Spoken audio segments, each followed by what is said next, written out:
Hey guys, Dr. Tice ND here with YogiMedicine.com, and today we're doing part 2 of our fluoride discussion where we're going to dive into some solutions. And the last video we kind of gave a little bit of the history and unpack that, but I did think about one more thing that enlightened being on the planet, Paramahamsa Nithyananda, talks about another thing that happens in the system with fluoride. We talked about the IQ and the third eye center, the browsing center of the body being shut down. But one more thing that happens is as those microdoses and not even microdoses, larger doses of fluoride come in, it actually creates this layer of agitation in the system. And that can come out in a couple of different ways. It can come out in the, perhaps the mental emotional sphere as an agitation or an irritation, but also in the physiological sphere, that agitation can also be translated as inflammation. And I think that is one of the big things that's going on in the world today. And those two things, if there's inflammation in the system, there's going to be an agitation in the system. So these kinds of things like that, I want to mention that. I think that's super important because that speaks to every single chronic disease. And whether you're talking about physical chronic diseases, diabetes, cancer, but also the mental emotional sphere, the realm of mood disorders, anxieties, depressions, things that are super common. Again, I'm not saying that fluoride is directly the cause of these things, but I'm saying it's a big player and it needs to be addressed. So let's get into some solutions on how we're going to get the fluoride out of the system. So number one, we got to look at where's the fluoride coming from. It's one of the major sources is the water supply, and we talked a little bit about that. So what are we going to do about that? You got to filter your water. You have to filter your water. If you're drinking tap water, I don't even know what to tell you. Don't drink tap water. Fluoride is Fluoride is only a part of that discussion. There's, the drinking water is a huge source of toxicity. And now we're talking about drinking water. That opens the floodgates literally for not only fluoride toxicity, but other environmental toxicities that are coming into the, into the water system. All of the byproducts from agricultural waste. We're talking about all kinds of, of toxicities like that. And this is a huge problem. So fluoride is part of that. Just the water system, pharmaceutical waste, they're basically passing through the humans into the water system. Again, so you get into this fluoride sort of a rabbit hole, and you end up in the water rabbit hole, which is this is life that we're talking about. So you have to somehow clean up your water. You have to clean up your water, and filtered is the best. Bottled water is a total scam. It's a total sham. It's known. It's documented now that people that own all these bottled waters like Coca-Cola and Nestle. It's tap water in a bottle, repackaged and sold to you. So if you still want to buy the bottled water, just let me save you some time and money. Get the bottles. Go into your bathtub and fill your water bottles up, because that's what they do, and then send me $4 every time you do that. Okay? It's going to be great, and I'll make we'll keep these videos coming. Kind of joking, but you have to shed some light on this whole thing, because it's so insane that it's borderline unbelievable. But hey, guess what? This is what's going on. So solutions, we got to filter the water. There's a ton of solutions, and this is something we could zoom in on this, and this is part of what I do with my patients, with my private patients, and in my courses, where we go through specifics, what filters the best, exactly how do we do this. But the take-home message is you have to filter your water in a broad stroke, reverse osmosis, distilled water, and filters like the Berkey. Those are really, really good things to look at. So again, I'm just going to give you some keywords. You can get into a rabbit hole, and this is new territory. So these guys that are making these filters, like the folks at Berkey, and a lot of these guys that make the RO systems, you can get point of use RO systems like on the kitchen sink, or you can get whole home units that are really, really nice. There's pros and cons with reverse osmosis and with distillation. You can kind of argue that both ways, but the take-home message is filter your water. It's going to get the fluoride out, and the other things that are in the water, the environmentals, the pharmaceuticals, these kinds of things. The pharmaceuticals, that's kind of again, that's a kind of a tight area, because those are super small molecules, a lot of them. It gets really tricky, but we got to filter the water as a take-home message to get the fluoride out. So that's probably the biggest exposure that people are getting, is from the drinking water, from the water supply. So let's address that. Secondly, let's address the other sources that we're going to be getting that into the body. And I think we mentioned this one last time with really the dental industry. This is again a whole huge narrative that we're told. And basically the story goes, fluoride prevents cavities. Fluoride prevents cavities. Fluoride prevents cavities, and they tell us over and over and over and over and over again, and everybody believes this to be true. Well, you can dig into the data, the specific science of is this actually true or not. We could kind of argue that, but essentially it's not true, the narrative that we were told, and it is slowly poisoning the system. It's slowly poisoning the system. It's accumulating in certain parts of the body, the fluoride. We got to get it out, filter the water, stop buying the stuff from these basically biochemical companies, the toothpastes, the mouthwash, this whole array of products that's been built around that. Just stop buying the stuff. Stop buying the stuff and find a holistic dentist. You go to the dentist, they want to rub that fluoride stuff on you, just say no thanks. Better yet, find a dentist that does not even use fluoride in his practice, or mercury.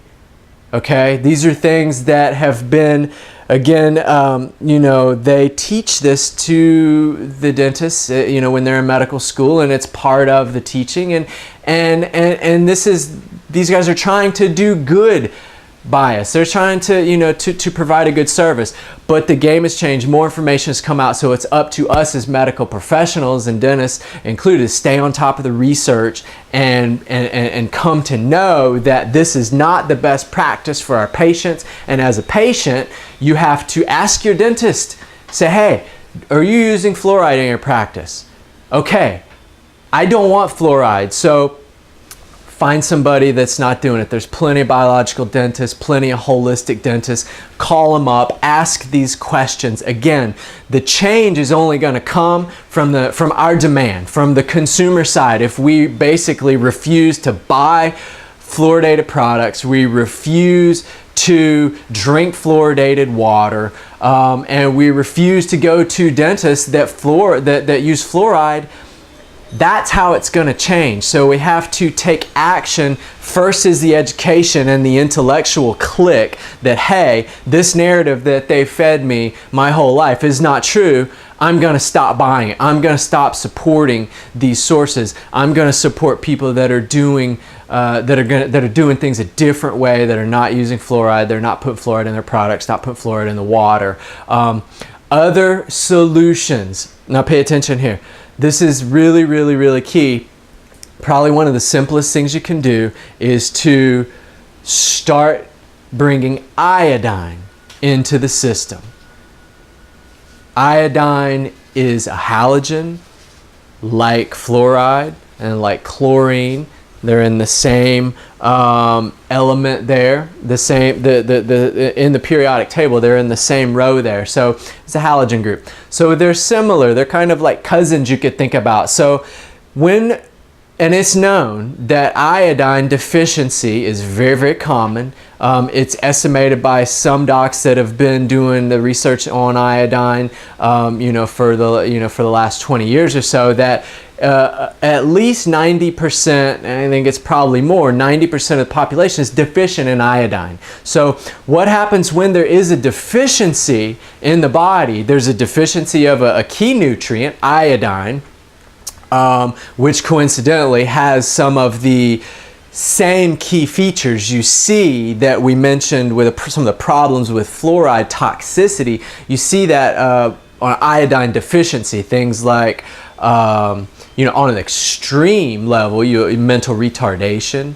cretinism, but you'll see lowered IQ, you'll see things like thyroid issues, other endocrine issues, infertility, the list goes on and on and on. These are some of the big ones. So you start to see how these things are related. What happens, there's something called competitive inhibition. If there's a deficiency in the system, iodine deficiency, and there's an excess of something that's kind of a close fit, fluoride, it will come in and actually get into those receptors. A chlorine does the same thing, but we're kind of keep it on topic here with the fluoride. So what do? The body really, really wants the iodine.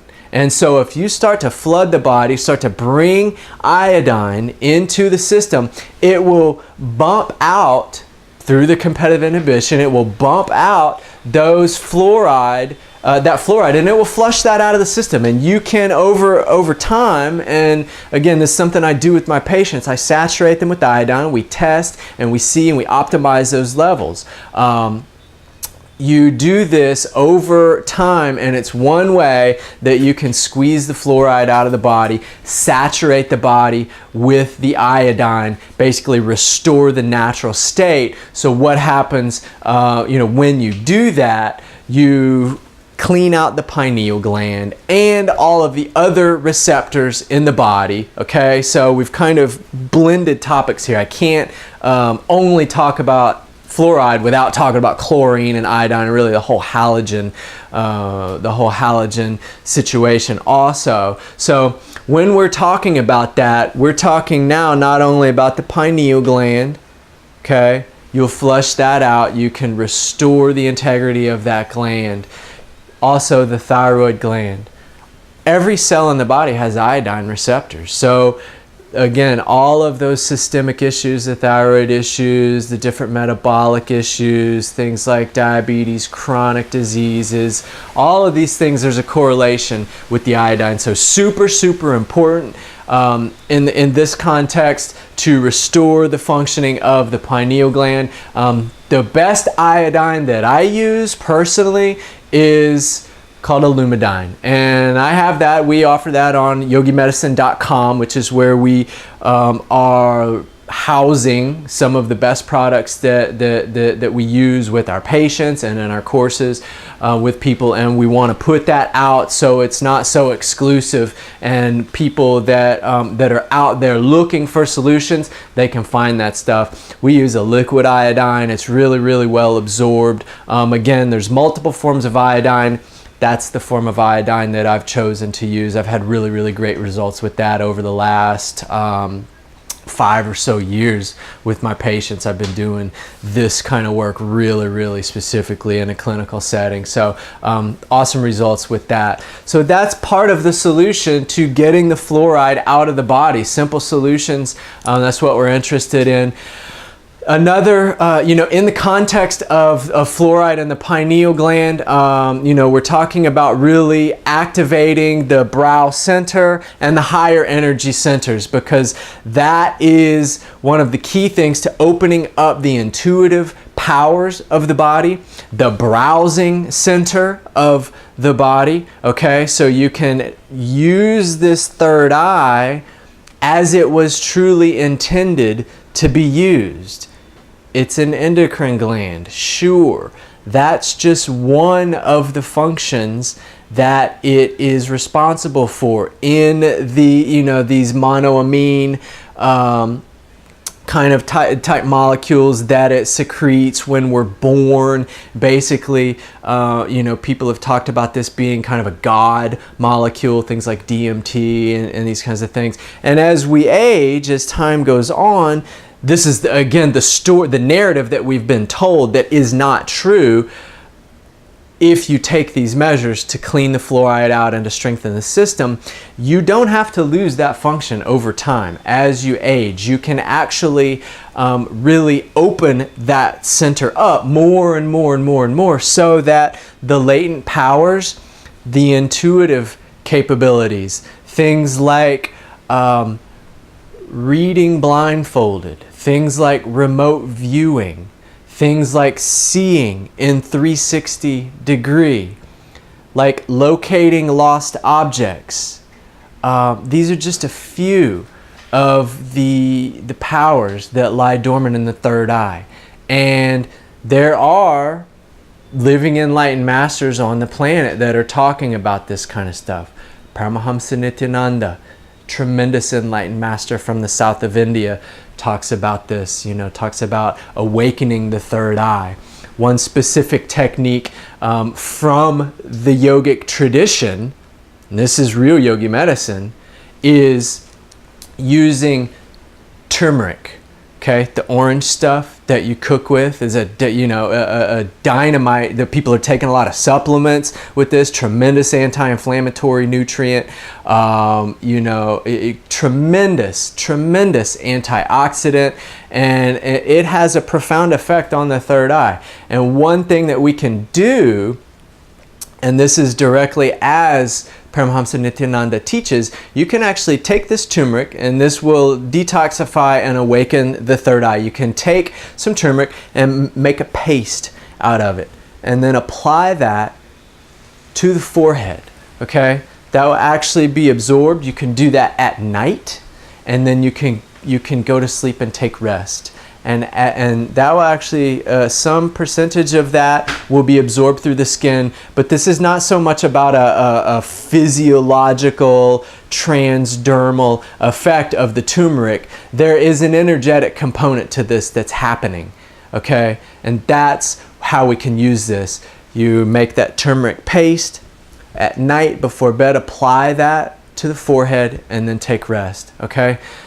Also, yogi medicine technique that you can do to detoxify the third eye is using kumkum, which is a processed form of the turmeric, and it's usually a red kind of a color.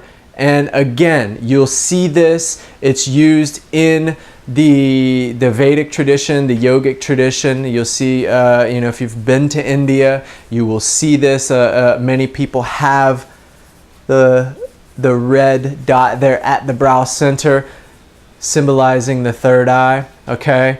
That, again, very, very scientific here. The yogic tradition is the oldest, best documented history of this. So energetically applying that kumkum to the brow center, and in a dot right there at the brow center, again, will not only physiologically but energetically will detoxify the third eye, detoxify the pineal gland, get this fluoride out of the system. You can do the turmeric at night, and you can apply that kumkum also. They're tremendous yogi medicine technique directly from living enlightened master Paramahamsa Nithyananda, giving us these sacred secrets. And that's what we're here doing at Yogi Medicine is we're calling out the problems, but we're giving you the solutions. That's what we're interested in. Dr. Tice ND here, yogimedicine.com. You guys like, share, subscribe below. Let me know what's going on, what questions you have. Let's dig deeper into this. Awaken, manifest the powers, awaken the full capability of the human experience. That's what we're doing here at yogimedicine.com. We'll see you guys next time. Thanks.